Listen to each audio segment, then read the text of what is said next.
Исәнмесез, эфирда яңалыклар вакыты, студияда Лина Хәсәншина.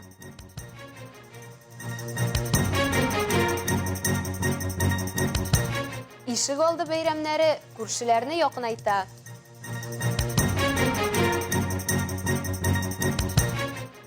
Анимация мәктәбендә ачык ишекләр көне узды.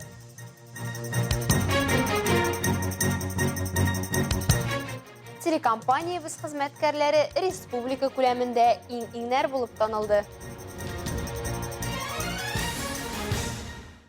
Быелгы төзелеш сезонында Әлмәт районының 41 ишек алды уңай якка үзгәргән. Алар Наш двор Татарстан Республикасы рәисе программасы кысаларында төзекләндерелгән. Эшләр тәмамланганнан соң гадәткә кергәнчә безнең ишек алды игелекле күршеләр бәйрәмнәре үткәрелә.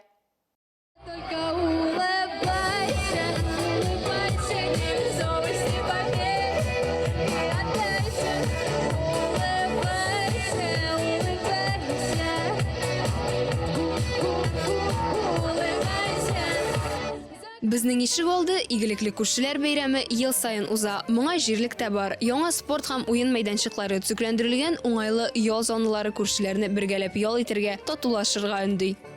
Сплачиваются соседи, сплачиваются люди. Мы же многие сидим дома, смотрим телевизоры, смотрим в гаджеты. А здесь организованная концертная программа, организованные мастер-классы. Я как председатель ТОС пришла на открытие двора на Ленина 112-114. Программа очень хорошая. Много артистов задействованы в этом мероприятии. Всем все нравится, и дети развлекаются. Есть много развлекательных участков. И все здорово, все замечательно. Огромное спасибо. Традиция буенча йортларда яшәүчеләр өчен күңелле бәйрәм программасы әзерләнгән иде. Безнең ишек алды игелекле күршеләр бәйрәме кысаларында бәйгеләр һәм остаханәләр оештырылган иде. Шәһәрнең музыка коллективлары чыгышлары узды. Шулай ук ишек алдында яшәүче нәниләр өчен уен мәйданчыклары эшләде. Двор практически завершен. Осталось еще поставить дополнительное оборудование, которое не в рамках программы, но в рамках грантов Татнефти мы тоже будем устанавливать. Самое главное, конечно, хочется, чтобы вот все это служило верой и правдой для вас, для жителей, чтобы здесь было комфортно, уютно. Әлмәт районы башлыгы Тимур Нагуманов халыкны төзелеш эшләре тәмамлану белән котлады һәм хезмәттәшлек өчен рәхмәт белдерде. Кичә бүләкләү тантанасы белән дәвам итте. Безнең ишек алды игелекле күршеләр бәйрәмнәре Наш двор Татарстан Республикасы рәисе программасы кысаларында төзекләндерелгән йорт яны территорияләрендә уза. Игелекле күршеләр бәйрәме районыбызның барлык яңартылган ишек алларында узачак. Район җитәкчелеге халыкны чараларга кушылырга һәм күңелле итеп күршеләр белән ял итәргә чакыра. В этом году 41 двор, уже ремонтные работы практически все завершены. И вы знаете, должна быть такая жирная, правильная точка с запуском новой истории для каждого двора, для каждой территории. Видим сегодня, несмотря на то, что погода прохладная и вроде уже темнеет, очень много местных жителей пришло. Мне кажется, праздник удался. Әлмәттә күршеләр белән бәйрәм иткәндә азнакайда гаилә кыйммәтләрен үстерәләр. Шундый күркәм гаиләләрнең берсе ишле гаиләләрдә туган сабыйларны тудыру йортыннан тантаналы төстә каршы алу. Чираттагы тантаналарның берсе Венер һәм Миләүшә Сидиковларның кызы Эмилия хөрмәтенә үтте.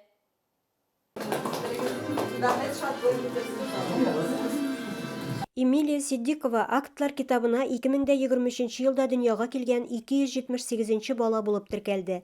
Район башлыгы Марсель Шайдуллин ихлас күңелдән тәбрик итеп, гаиләнең зур шатлыгы булган сабыйның кеше тормышындагы иң беренче документны туу турында таныклыкны тапшырды.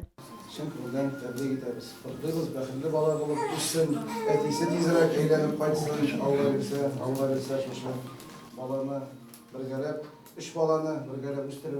Ата-ана бердән булса, бала күркәм туа, күркәм үсә. Сөенечле шатлыклы вакыйганы уртаклашырга бәхетле әти-әнинең хезмәттәшләре, туганнары да килгән иде.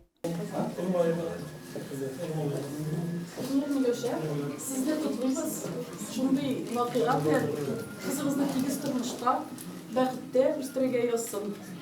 Венер үзе май аенда ялда булып киткән, бүген элемтәгә онлайн форматта тоташты.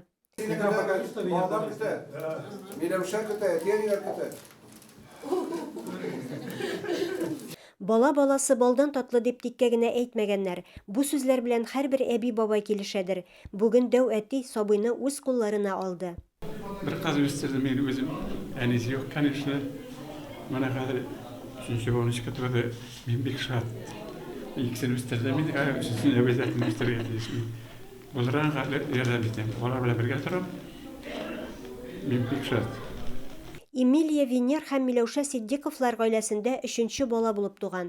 Гаиләдә тагын кыз һәм малай тәрбияләнә. Кызлар, туганнар, сезгә дә бик зур рәхмәт шулай зурлап килгәнегез өчен. Әтигә инде ансы вообще.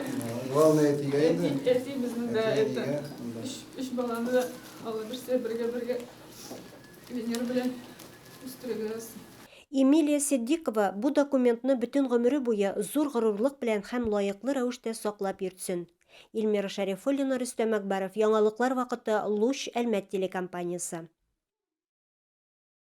Ижад дөньясы һәр вакыт серле һәм кызыклы, ә инде күпләр яләнгән мультипликацион фильмнар айрата. 3 ел элек калабызда Татнефть компаниясе анимация мәктәбе булдырган иде. Шул арада ул Россиядә танылып өлгерде. Яшь мультипликаторлар һәм аларның педагоглары белән безнең иҗат төркеме биредә узган ачык ишекләр көндә танышып кайтты. Әлмәттә анимация мәктәбе 3 ел элек барлыкка килде һәм монда килү белән бик күп кызыклы нәрсәләр ачырга була. Мультфильм «Пластилиновые вороны» тоже очень-очень интересно. Эльвира Насырова биредән педагог-мультипликатор булып эшли. Аның карамагында анимация мәктәбенең иң нәни укучылары. Мәктәптә кулланыла торган программалар балаларны беренче чиратта мөстәкыйль шәхес буларак тәрбияләргә мөмкинлек бирә, ди ул. Балаларны иҗатка, гомумән ниндидер хезмәткә чакыру ул бик кыен һәр вакытта да.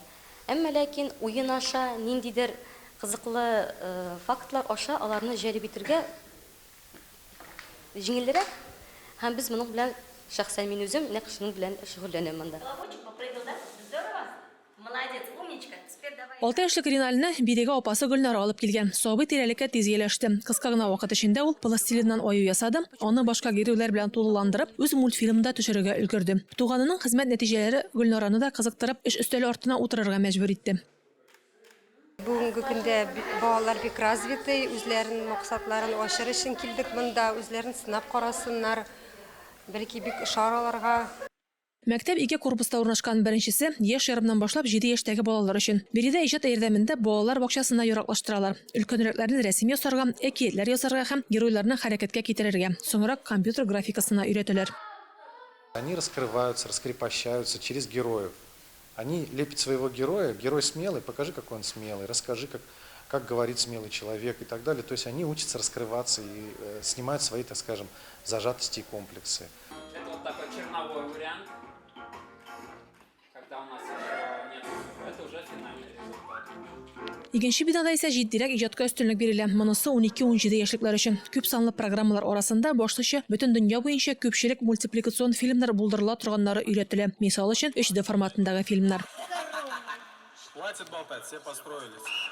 3 ел эчендә мәктәп 25 меңнән артык кешене мультипликация дөньясына алып кергән. Биредә укучылар һәм эшләүчеләр дәрәҗәле бәйге һәм фестивальләрдә катнашып кына калмый, аларны үзләре дә оештыра. Әлеге мәктәп Россиядә мондый форматта эшли торган бердән-бер. Рәдифә Нугманова, Дамир Курбанов, Яңалыклар вакыты, Луч, Әлмәт телекомпаниясе. Казанда исә күн эшләнмәләрендәге татар бизәкләре турында фильм төшереләчәк.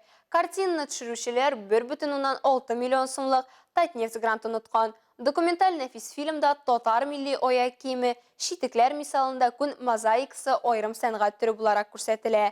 Фильмда Арча милли аяк киеме фабрикасының тарихы сөйләнә. Анда 1200-дән артык күн мозаикасы осталары эшләгән.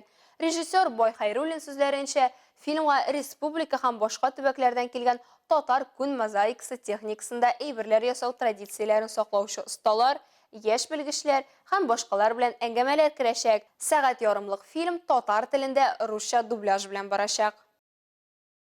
Түбән Камада региональ телекомпанияләренең Камский бриз дип исемләнгән 3нче телевизион фестивале узды. Ул корреспондентлар, алып баручылар, редакторлар өчен тәҗрибә уртаклашудан гыйбарәт булды. Шулай ук төбәгебезнең иң талантлы телевидение хезмәткәрләрен дә бүләкләделәр.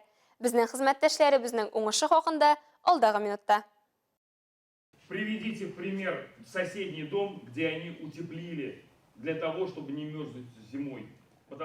Камский бриз фестивале Татарстанның барлык региональ телеканалларынан 164-тен артык эш кабул итә. Фестивальдә мобиль журналистика, кадрда алып баручы эшенең үзенчәлеге турында мастер-класслар уза.